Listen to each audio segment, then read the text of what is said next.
Este podcast pertenece a la red Podcast SN.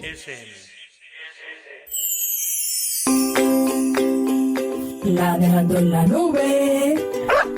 Un podcast para contar y soñar. ¿Quién dice que la vida es aburrida? Yo os voy a contar cada día mis historias, a ver qué os parecen. Ladrando en la nube.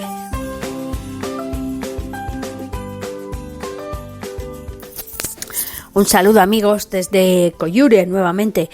Lo último que os he grabado es lo que hicimos ayer en la tumba de don Antonio Machado. Luego de ahí nos fuimos a una zona que se llama Argelès, que está bastante cerquita, como ¿a cuántos kilómetros estará? Perdón, Argelès, donde estuvimos ayer. Argelès son unos 16 kilómetros. 16 kilómetros o así.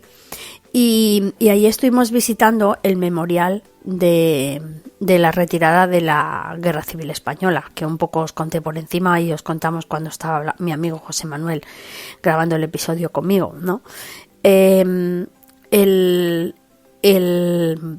memorial este fue muy interesante porque, bueno, pues había un montón de fotos y sobre todo fue muy emotivo porque nuestro amigo José Manuel aportó un mechero de plata, un ajedrez que su padre y sus dos tíos llevaron durante la estancia en el campo de concentración, cuando colaboraron con la resistencia, y volvió a España de nuevo en el Macuto y ha sido conservado desde el 39 pues hasta el día de hoy, y además estaban todas las piezas, lo cual pues bueno, pues lo entregó él allí al memorial. Asimismo entregó unas fotos de su padre y de sus tíos fechadas en aquella época, que fue justamente en esa zona, ¿no? En Barcarès, en los campos, y bueno, pues fue muy emotivo porque las chicas que estaban atendiendo allí, una de ellas, bueno, las dos eran hijas de exiliados y de gente que había estado precisamente en esos campamentos, que bueno, pues habían sufrido un montón sus padres, y bueno, pues recordar todo aquello pues era realmente alucinante, ¿no? Sobre todo es impresionante que ahí, justo a pocos kilómetros de la frontera con Cataluña, ese memorial de la retirada, que incluso hay una calle que se llama Calle La Retirada, que les obligaban a los soldados españoles a dejar las armas justo en la frontera e ir sin armas, ¿no? Y bueno, fue muy emotivo y muy interesante la experiencia. Nos pusieron también un documental donde se veía pues cómo vivía aquella gente, en qué condiciones, que los hacinaban ahí en las alambradas en la playa, que mucha gente pues viéndose en esa situación prefería morirse, o pedían cordones de zapatos para quitarse la vida, o se adentraban en el mar porque pues se veían solos, que a lo mejor habían perdido la familia y que bueno, pues no tenían ni para comer, que el dinero que daba la República para que compraran alimentos lo paraban los de Vichy, los de Petén, en fin, bueno, cosas bastante tristes, ¿no? Y hoy nuestro... Fuimos a la playa. ¿Eh?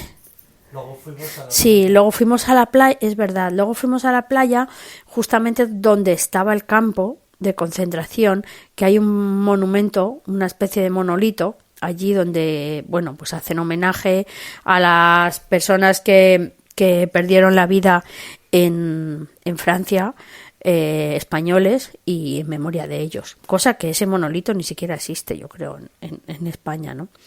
Y fue también muy bonito. Precisamente nos encontramos allí también a una chica que sus padres eran también exiliados y que vivía en París y ya estaban jubilados, ella y su marido, y bueno, pues estuvimos ahí hablando con ellos y todo, ¿no? Y hoy teníamos la visita a un pueblo que también está, ¿cuánto estará? Pues unos 20, 22 Estará kilómetros. unos 22 kilómetros o así. El pueblo se llama El Nez. El Nez. Ne. El Ne. E-L-N-E. El Ne. El Ne. Bueno, El Ne. La historia de este pueblo, y que es interesante, es porque hubo hay un edificio que es una maternidad que fue famosa, donde se salvó la vida a un montón de niños porque, bueno, parece ser, por lo que cuenta en el documental que nos pusieron, hay una señora que se llama Elizabeth Elguer, ¿no? Elizabeth, ¿cómo? Sí, Elizabeth Eidenbeth, que es una suiza, pues... como Mercedes-Benz, sí, Eidenbeth. Que vivió entre 1913 y 2011. Y 2011, se ha muerto hace poquito, ¿no? Bueno, no poquito, que ha vivido bastante tiempo. Gracias a ella nacieron en esa maternidad 595 niños. Claro, la cosa fue así, que fueron un grupo de gente a los campos y vieron que había una zona acotada solamente para mujeres, donde había un montón de mujeres embarazadas, y entonces pidieron a través de esa ONG si sabían de alguien que supiera español. Y resulta que esta señora había estado en España también, pues ayudando a los heridos en la guerra civil, y dijo, bueno, pues voy yo que por lo menos algo de español sé, pero dice que ella pues que no sabía mucho español.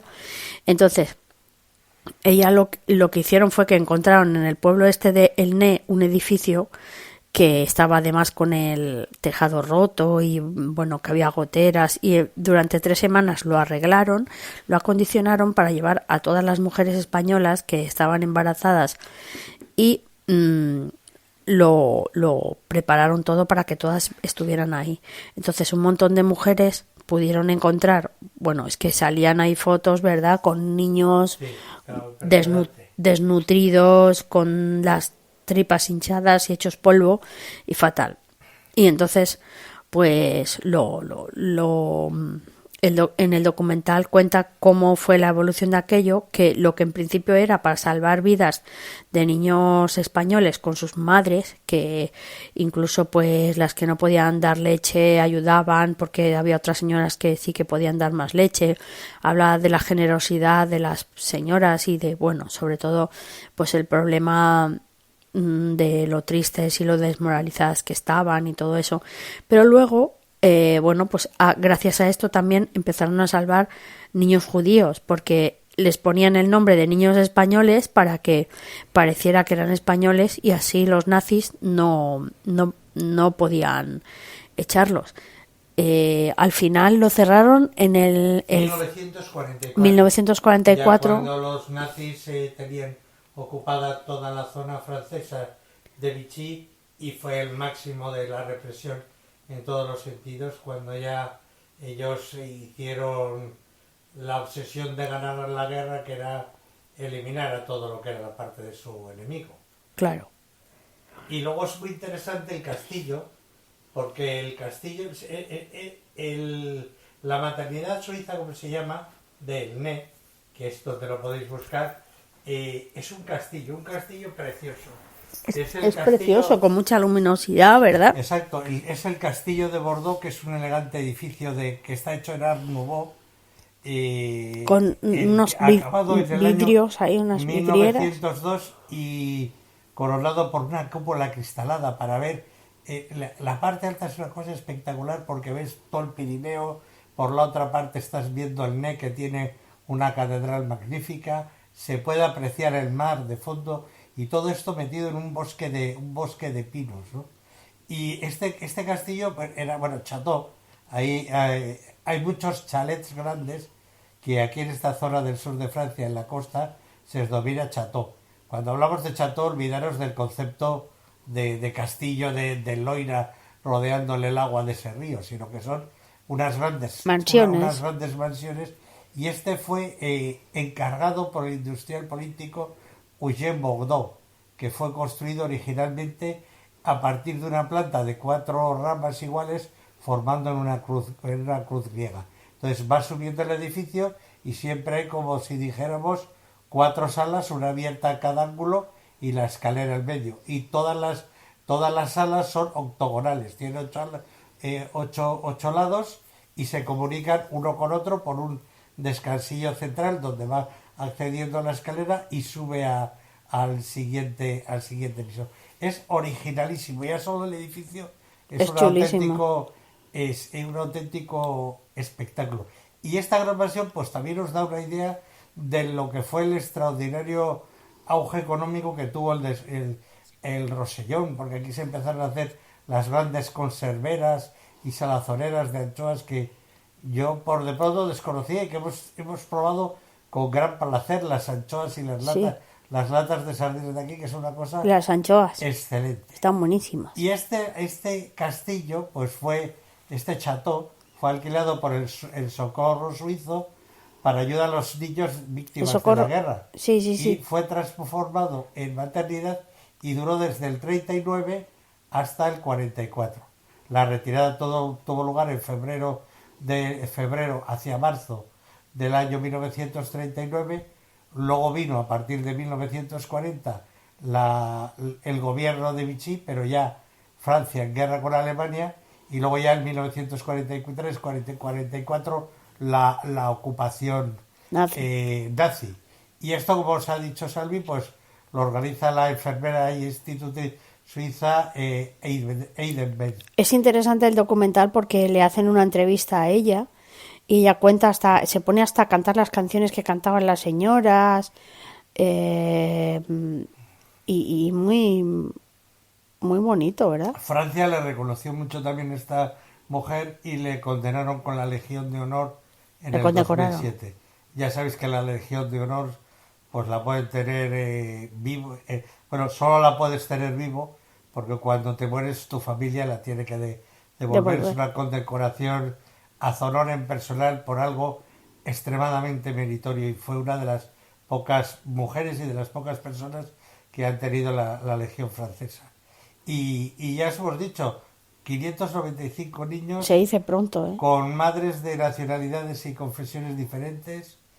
Y sí, porque en principio eran españolas, pero luego ya ahí en la lista a muchos niños, incluso en vez de ponerle nombres judíos, le ponían Antonio, le ponían nombres españoles para que no se dieran cuenta, pero aún así se pueden ver nombres judíos, ¿verdad? Y apellidos judíos. Sí, es un monumento histórico desde el 2013 y está catalogado como un monumento histórico y como un monumento de esperanza y de paz, inscrito en los circuitos europeos de lo que es la memoria del siglo XX.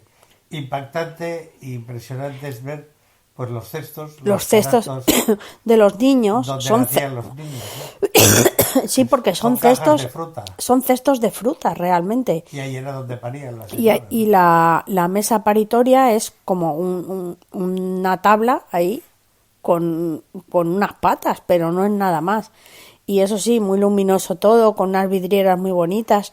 Y ahí están las cestitas donde ponían a los bebés, pues eso, cestas de fruta, que te da cosilla, ¿no? Porque te pones a pensar en cómo eran las cosas y madre mía, o sea, y luego, también, perdón, es muy interesante cómo ella, Elizabeth, narra como ella nunca había visto un parto, no tenía prácticamente conocimientos de puericultura, pero le pilla la guerra, ve todo el desastre que está haciendo. Claro, y es la única que sabe hablar español y la única que puede mediar con el Socorro Suizo, que en el fondo era la Cruz Roja. Lo que pasa es que estaba aquello todavía en cierres, y fue la única que tuvo la capacidad de llamar a gente que vinieran voluntarias allí y conseguir los fondos para organizar esta maternidad suiza. El sitio impresionante, sobrecogedor, como sobrecogedor es todo aquí, y pensar en lo que fue, en el sufrimiento y en el castigo insistente que se hizo sobre todas las personas. Sí, verdaderamente impresiona, ¿no? Porque, o sea, ¿cómo puede ser que sucedieran todas estas cosas y nadie lo supiéramos, ¿no? Y nadie, o sea, que en España no lo sabemos. Toda esta gente lo que sufrió, toda esta gente, todos esos niños, la mayoría se habrán quedado a vivir en Francia. De hecho, la señora que había en la entrada nos contaba que todos los años, en junio, que justo es el cumpleaños de Elizabeth, el 12 de junio, se juntan todos los niños de aquella época, o una gran parte, y hacen una gran fiesta en los jardines, celebrando y recordando, ¿no?, a Elizabeth. Y claro, esos niños ahora tienen pues casi 80 años, ¿no? Porque si nacieron en el 40, pues justamente casi 80 años, y que incluso algunos han venido con las madres, que alguna madre queda viva todavía, de las que tuvo a sus bebés allí, y bueno, me puedo imaginar esos niños, desde luego en España no estarán distribuidos por toda Francia, pero realmente pues son hijos de españoles, ¿no? Que pues por desgracia, por una guerra, tuvieron que salir de ahí, estar en un campo de concentración, y que no. Ahora vemos en el Mediterráneo las mujeres que están embarazadas con sus hijos, y pensábamos hoy entre todos comentando, ¿no? Que realmente es lo mismo, ¿no? O sea, es lo mismo, y que es una memoria que se nos ha quitado de saber, ¿no? De lo que pasó, y si no es porque venimos aquí, yo jamás tenía ni idea. ¿Tú sabías que existía esta maternidad? Había ido a hablar, pero no sabía que había sido primero tan desgarrador, un campo de concentración tan tremendo, 200.000 personas. Estamos hablando de cosas como Auschwitz. Sí. O sea, estamos hablando de unos tamaños gigantes, descomunales. Y en condiciones lamentables. Estamos hablando de gente que la metían allí porque no querían tener Francia un problema, porque había unos señores que habían perdido una guerra, sí. Y estas personas estaban sufriendo la doble humillación, que era la humillación de haber perdido la guerra en España, en su país, de haber llegado a un país desconocido, ¿no? Que pese a haber un gobierno de izquierdas, tampoco les apoya y los mete en un campo de concentración. Que bueno, que luego la historia se volvió contra los que les habían metido en el campo de concentración, porque al final los alemanes invaden Francia y los que van a parar a los campos de concentración son ellos, franceses, ¿no? y que los sonrisa del destino. Y que los españoles ayudaron a ganar esa guerra, ¿no? Así es que bueno, pues este es el episodio que os contamos hoy aquí en Ladrando en la Nube. Es desgarrador, pero a la vez es entrañable conservar esta memoria y pensar en esa enfermera y las vidas que pudo salvar, y esos niños agradecidos, ¿no? Que todavía se reúnen ya casi con 80 años cada 12 de junio para celebrar el cumpleaños de Elizabeth, la enfermera suiza que les salvó la vida a ellos y a sus padres. Cry and I watch them grow. They'll learn much more than we'll know. And I think to myself, what a wonderful world. Someday I wish upon a star, wake up where the clouds are far behind. Trouble melts like a lemon drops high above the chimney top. That's where you find me, oh, somewhere over the rainbow, way up high. And the dreams that you dare to, why, oh, why can't I?